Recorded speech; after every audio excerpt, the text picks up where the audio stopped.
अस्सलाम वालेकुम। आलू बुखारे की चटनी बना आलू रहे हैं। बुखारे लिए हैं, तो बस इनके ऊपर जो डंडी होती है वो निकाल देनी है और इनको अच्छी तरह से वॉश कर लेंगे। तो मैंने आलू बुखारा 1 किलो लिया है।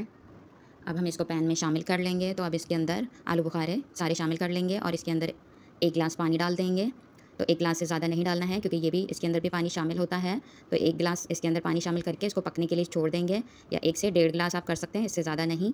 तो अब इसको पकने के लिए कम से कम 15 से 20 मिनट छोड़ देंगे। तो इससे ये बहुत ही अच्छी तरह से गल जाएँगे ज़बरदस्त से। तो अब हम इसको पकने के लिए रख देंगे। साथ ही मसाले देख लेते हैं। तो मैंने आधा चम्मच कुटी हुई मिर्ची ली है, आधा चम्मच नमक लिया है और आधा ही चम्मच कलौंजी ली है। तो इससे बहुत ही ज़बरदस्त सी हमारी चटनी बनेगी।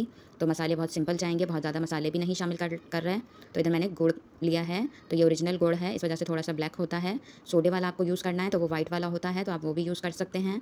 लेकिन हम जो है वो देसी गुड़ शक्कर इस्तेमाल करते हैं, तो इस वजह से मैं शक्कर ही इस्तेमाल कर रही हूँ। तो ये ब्लैक इसीलिए होती है कि ये असली गुड़ होता है। तो अब देखें 20 मिनट के बाद माशाल्लाह हमारा आलू बुखारा गल चुके हैं। तो अब इसके अंदर कुटी हुई मिर्च और नमक और कलौंजी डाल के तो इसको हिला लें, लेकिन इसके साथ ही गुड़ भी शामिल कर देंगे। आप अब मीठा अपने हिसाब से भी रख सकते हैं, लेकिन ये परफेक्ट रहेगा 1 किलो के अंदर 1 प्याली।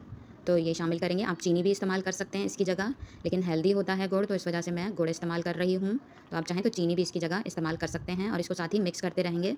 इसको अब हम 5 से 6 मिनट मज़ीद पका लेंगे ताकि मिर्चों का मसाले का जो कच्चापन है वो दूर हो जाए। तो देखिए माशाल्लाह मैंने 10 मिनट इसको मज़ीद पका लिया है और कलर भी देखें बहुत ज़बरदस्त आया है। कोई फ्रूट कलर डालने की हमें ज़रूरत नहीं है, बस हेल्दी सी हमने बनाना है और इसको मीडियम आँच पे पकाएँगे।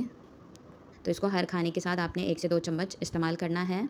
तो बहुत ज़्यादा इसमें पानी नहीं होना चाहिए वरना फिर ये ख़राब हो जाती है। तो बस आपने इसको खुश्क फिर अच्छी तरह से कर लेना है। तो देखिए गाढ़ी भी इतनी ही होनी चाहिए। तो अब हम इसका चूल्हा बंद कर देंगे। ये बन के माशाल्लाह से तैयार है।